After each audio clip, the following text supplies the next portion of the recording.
जब कॉन्स्टिट्यूशन का आर्टिकल 30 बहुत क्लियर कहता है, तो आसाम सरकार का ये फैसला या ये स्टेटमेंट कि जिन मदरसों में कुरान पढ़ाया जाता है या हदीस पढ़ाई जाती है, हम वहां पर वित्तीय सहायता नहीं देंगे, उनको बंद कर देंगे और उसके जो टीचर्स हैं उनको हम बाकी दूसरे स्कूल में भेज देंगे। तो अब ये आपके सामने है कि ये कानून सम्मत है क्या? क्या ये कॉन्स्टिट्यूशन का घोर उल्लंघन नहीं है? जब ये कॉन्स्टिट्यूशन का घोर उल्लंघन है, तो कॉन्स्टिट्यूशन के मुल्क में, जो मुल्क कॉन्स्टिट्यूशन से चलता है, क्या सरकार को ऐसा कोई भी काम करने की इजाजत दी जा सकती है? क्या इस चीज पर, इस मसले पर तमाम लोगों को नहीं बोलना चाहिए? इसमें मैं एक बात ऐड करना चाहता हूं। यहां पर हम बारंबार ये बात कहते हैं और बहुत जमाने से इस बात को हम कह रहे हैं और हमारी तहरीक भी चल रही है कि आप हमारी वक्फ प्रॉपर्टियों को आजाद कर दीजिए, आप हमारे वक्फ बोर्ड को आजाद कर दीजिए, हम आपसे कोई भी सहायता नहीं लेंगे। यानी कि हम सरकार से कोई भी सहायता नहीं लेंगे किसी भी तरह की, बल्कि हम ये कहते हैं कि अगर आपने ऐसा कर दिया तो हम भारत का बजट भी फाइनेंस करने में सक्षम होंगे। तो जो हमारे खिलाफ ये एक मुहिम चलाई जाती है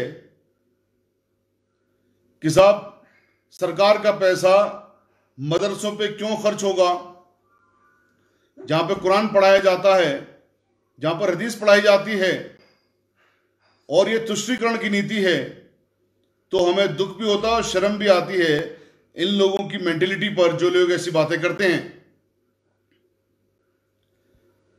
बहुत सिंपल सी बात है, बहुत सीधी सी बात है। आप हमारी माइनॉरिटी इंस्टीट्यूट्स को, जो थोड़े से मदारिस हैं जहां कुरान पढ़ाया जाता है, उनकी तादाद ज्यादा नहीं है, यानी उसमें मैं नहीं समझता कि चंद हजार करोड़ रुपए से ज्यादा खर्च होते होंगे।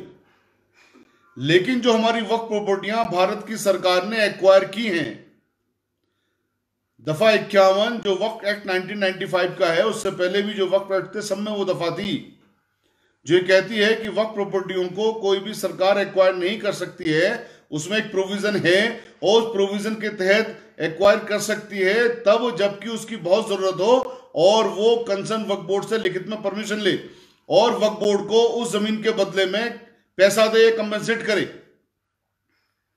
अकेले दिल्ली में भारत की सरकार ने 320 वक्फ प्रॉपर्टियां एक्वायर की, जिसका रेंटल इनकम कम से कम हमारे पास 82,000 करोड़ रुपया आ सकता है एक साल का। अब हमारे पास एक साल में अगर 82,000 करोड़ रुपया सिर्फ दिल्ली की 320 जमीनों से आ सकता है एक साल के किराए के तौर पे, तो क्या 82,000 करोड़ रुपए से हम सोचिए कितने ज्यादा मदारिस चला सकते हैं, कितने यूनिवर्सिटी हम कायम कर सकते हैं, कितने कॉलेजेस कायम कर सकते हैं। क्या सरकार से हमें किसी मदद की जरूरत होगी? तो सरकार जो हमारे खिलाफ ये प्रोपेगेंडा करती है कि सरकार ने मुसलमानों के लिए, देखिए साहब, ये इंतजाम किए हैं, हमें बहुत शर्म आती है। तब एक तरफ तो आप ये बात कहते हो कि देखिए साहब मुसलमानों को हम ये स्कीम दे रहे हैं, और आपकी ये बात कहने की वजह से हमारे हिंदू भाई हमसे नफरत करनी शुरू कर देते हैं। वो ये सोचते हैं, उनको मालूम नहीं है बेचारों को, वो ये सोचते हैं कि जैसे सरकार का सारा पैसा मुसलमानों पे खर्च हो रहा है। लेकिन जब हम अपने हिंदू भाइयों को ये बात बताएंगे, बताई जाती है या बताते हैं कि भाई देखिए हमारी इतनी वक्फ प्रॉपर्टियां हैं कि रेलवे के बाद सबसे ज्यादा वक्फ प्रॉपर्टियां हमारी हैं, और वो वक्फ प्रॉपर्टियां हमें सरकार ने नहीं दी हैं, वो वक्फ प्रॉपर्टियां हमारे बुजुर्गों ने, हमारे बड़ों ने दान करी हैं, ताकि वो वक्त उन प्रॉपर्टियों से मुसलमानों के वेलफेयर्स या सामाजिक वेलफेयर्स या फाइनेंशियल वेलफेयर्स के काम हो सकें। तो एक तरफ तो आप हमारी वक्फ प्रॉपर्टी को एक्वायर कर लेंगे, जो लाखों करोड़ों हजारों रुपए की आमदनी उन वक्फ प्रॉपर्टियों से हो सकती है, हमें वो नहीं होने देंगे। दूसरा, जो आपकी कॉन्स्टिट्यूशनल जिम्मेदारी है कि आप हमारे मदारिस में टीचिंग ऑफ कुरान और टीचिंग ऑफ मदरसा हदीस बंद नहीं कर सकते, उसका भी आप उल्लंघन करेंगे आर्टिकल 30 का। तो इसका मतलब साफ है क्या कि आप मुसलमानों को गुलाम बनाना चाहते हैं? आर्टिकल 30 आज से नहीं है कॉन्स्टिट्यूशन में, 1948 दिसंबर 1948 को इस पर बाकायदा डिबेट हुई थी, और इस डिबेट के बाद यह तय हुआ था कि नहीं, इस आर्टिकल को हम रखेंगे, क्योंकि हमारे बहुत सारे मुस्लिम भाई पाकिस्तान के साथ नहीं जाना चाहते हैं, वो हिंदुस्तान के साथ रहना चाहते हैं, भारत के साथ रहना चाहते हैं। वो अपने आप को भारतीय ना सिर्फ बातों से मानते हैं, बल्कि अपने हर कर्म से, हर चीज से अपने आप को भारतीय मानते हैं। तो क्या हमारे बुजुर्गों के इस चीज के लिए कि उन्होंने अपने आप को भारतीय माना, अल्लाह का शुक्र है हमें भारत में पैदा होने का मौका मिला उनकी वजह से, तो क्या आप हमें इस चीज की सजा देना चाहते हैं? ऐसा तो नहीं हो सकता। जब तक भारत के अंदर कॉन्स्टिट्यूशन की सरकार है, कॉन्स्टिट्यूशन है, जब तक तो ऐसा नहीं हो सकता। फिर आखिर ये क्यों किया जा रहा है?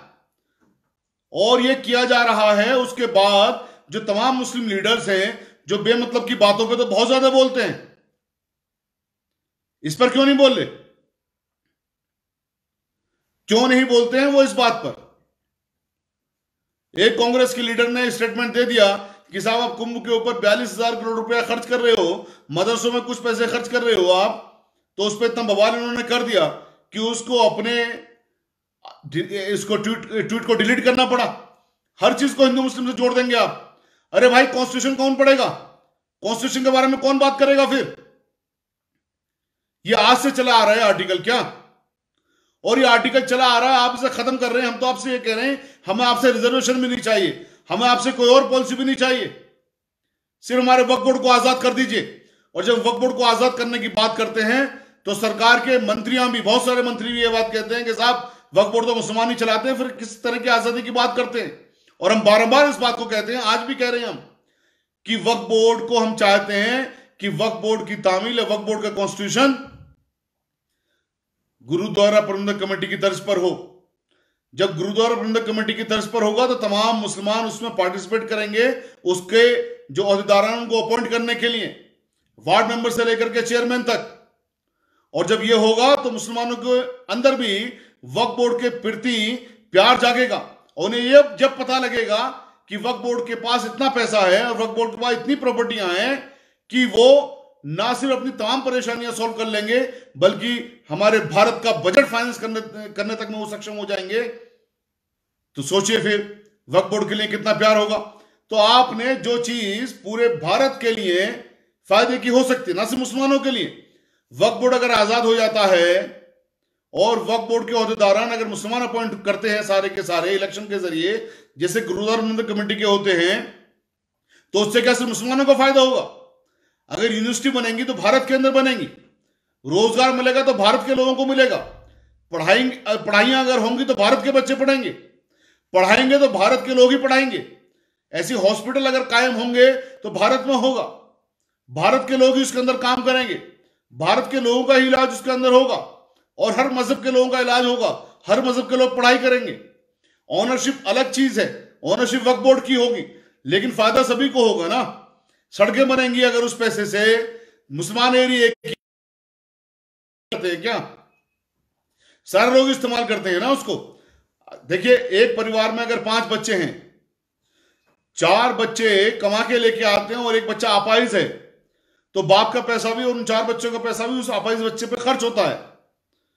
तो हिंदुस्तान के मुसलमान को उस अपाहिज बच्चे की तरह बना दिया गया है, और यह बताया जाता है कि देखो, तुम जो पूरे का पूरा परिवार कमा के लेके आते हो, इन मुसलमानों के ऊपर खर्च होता है, इन पंक्चर बनाने वालों के ऊपर खर्च होता है, इन घड़ियों का काम करने वाले के ऊपर खर्च होता है। जबकि हकीकत यह है कि ये अपाहिज बच्चे का अगर इलाज हो जाए तो ये अपाहिज बच्चा भी कमा के लेके आएगा, और हमारा इलाज सिर्फ और सिर्फ वक्फ बोर्ड की आजादी से है, वक्फ प्रॉपर्टी की आजादी से है। जो भारत सरकार ने गैर कानूनी तरीके से एक्वायर कर रखी है वक्फ प्रॉपर्टियां, वो आजाद करें। जो एक्वायर करने के बाद पैसे नहीं दिए वक्फ बोर्ड को, वो पैसा दे, और जो हमारी वक्फ प्रॉपर्टियां बची है उसको हम मार्केट रेंट पे चढ़ाएं।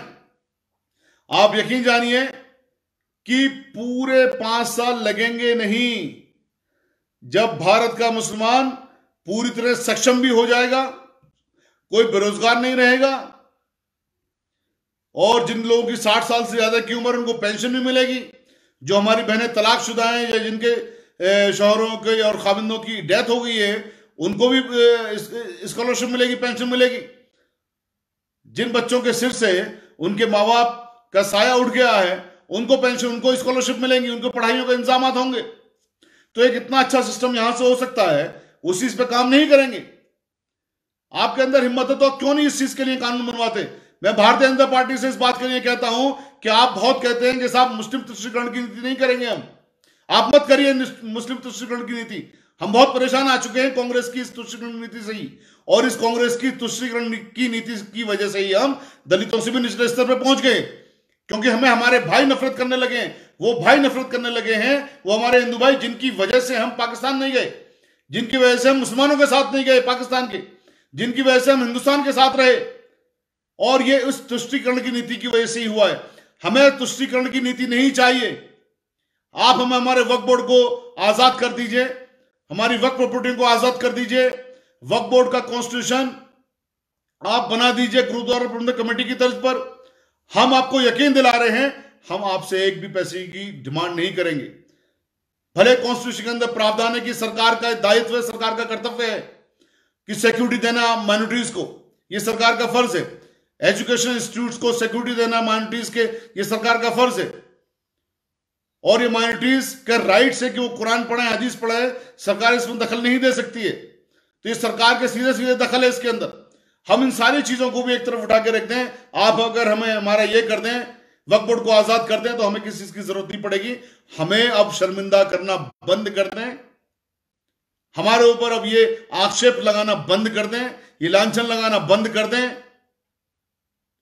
सिर्फ एक चीज की आपसे डिमांड कर रहे हैं, और वक्फ बोर्ड को आजाद करने पे हमारे किसी हिंदू भाई की सेहत पे कोई फर्क नहीं पड़ेगा। मैं हेट मॉन्गर्स की बात नहीं कर रहा हूं, जो हेट मॉन्गर्स हर चीज में नफरत लेके आते हैं, जो हेट मॉन्गर्स, जो मुसलमान इसी पढ़ाई को पढ़ करके रात दिन मेहनत करके आईएएस बनता है, तो उसमें ही वो लोग सांप्रदायिक बात लेके आ जाते हैं। मैं उन लोगों की बात नहीं कर रहा हूं, मैं उन हिंदुओं की बात कर रहा हूं जो भारत से प्यार करते हैं, असीम प्यार करते हैं, जो गंगा जमनी तहजीब को प्यार करते हैं, जिनकी वजह से भारत एक पूरा मजबूत भारत बना हुआ है। अरे धर्म की बेस पे पाकिस्तान बना था, देखो दो टुकड़े हो गए उसके, और रात दिन उसके अंदर हंगामे चलते हैं। ये जो भारत है इसीलिए एक है क्योंकि इसमें अनेक धर्मों के लोग रहते हैं। अनेकता में एकता जो ये प्रिंसिपल है जो बाबा साहेब ने सुझाया था, इस प्रिंसिपल पर चल के ही ये देश मजबूत है और तरक्की कर रहा है। इतनी ज्यादा परेशानियों के बावजूद भी हम लोग इतने सक्षम हैं कि हम लोग अपने पैरों पे खड़े हुए हैं, भारत हमारे पैरों पे खड़ा हुआ है। इस देश को बांटने की कोशिश मत कर लीजिए। तो मैं अपने सरकार से बात कहता हूं कि किसी की सेहत पे कोई फर्क नहीं पड़ेगा, ना हमारे हिंदू भाई की, ना सिख भाई की, ना क्रिश्चियंस की, ना जैन की, ना ईसाई की, ना बौद्ध की, ना पारसी की, किसी की सेहत पे कोई फर्क नहीं पड़ेगा, क्योंकि वक्फ प्रॉपर्टियां सिर्फ और सिर्फ मुसलमानों की हैं। तो वक्फ प्रॉपर्टियों को मैनेज और एडमिनिस्टर करने का राइट भी सिर्फ मुसलमानों को होना चाहिए। और किन मुसलमानों को होना चाहिए? आप कहते हो कि मुसलमान तो कर रहे हैं, हमें आपके द्वारा अपॉइंटेड लोगों का मैनेजमेंट नहीं चाहिए। सरकार जिन लोगों को अपॉइंट करती है फिर वो सरकार के कहने पे काम करते हैं, आदेश पे काम करते हैं, हमें वो लोग नहीं चाहिए। हमें लोग चाहिए वक्फ बोर्ड के अंदर वो जो सिर्फ और सिर्फ मुसलमानों के द्वारा अपॉइंट होंगे, जैसे गुरुद्वारा प्रबंधक कमेटी के लोग अपॉइंट होते हैं। अभी देखिए, गुरुद्वारा प्रबंधक कमेटी ने दिल्ली में एक अस्पताल कायम किया जहां पर वो तमाम तरह के टेस्ट कर रहे हैं, मुफ्त कर रहे हैं, और बड़े बड़े महंगे टेस्ट मुफ्त कर रहे हैं। वो सिर्फ खाली सरदारों के नहीं कर रहे हैं, सिखों के नहीं कर रहे हैं, लेकिन ऑनरशिप किसके पास है? ऑनरशिप है गुरुद्वारा प्रबंधक कमेटी के पास, लेकिन वो इलाज सबका कर रहे हैं, टेस्ट वो सबके कर रहे हैं। इसी तरह से अगर हमें हमारी वक्फ प्रॉपर्टियां मिल गई तो हम यकीन दिला रहे हैं हम सबका इलाज करेंगे, हम सबको पढ़ाएंगे, हम सबको हर तरह की मदद करेंगे, हम किसी भी तरह का पक्षपात नहीं करेंगे। लेकिन आप लोग बंद कर दीजिए ये नौटंकी करना कि हम मुसलमानों को देखो सब पैसे देते थे, हमने रोक दिए ताकि एक आपका हिंदू वर्ग खुश हो, जो हेट मॉन्गर्स है वो लोग खुश हो। आप देश को तोड़ने की कोशिश मत कर लीजिए। ये देश इंशाल्लाह टूट नहीं पाएगा किसी से भी, और ये देश तरक्की करेगा। तो हमारी आपसे ये गुजारिश है सिर्फ कि आप हमसे नफरत कर रहे हैं, करें, आपने अपनी पॉलिटिक्स चलानी है, चलाएं, लेकिन कुरान के लिए अगर आप ये कहेंगे कि यहां पे कुरान पढ़ाया जाता है इसलिए हम बंद कर रहे हैं, तो हम चुप नहीं रहेंगे।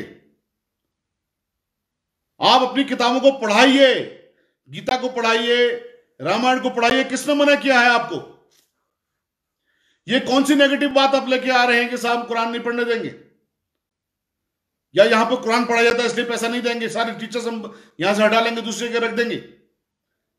एक बार कुरान को समझने की कोशिश भी करिए, एक ओपन डिबेट करवा लीजिए।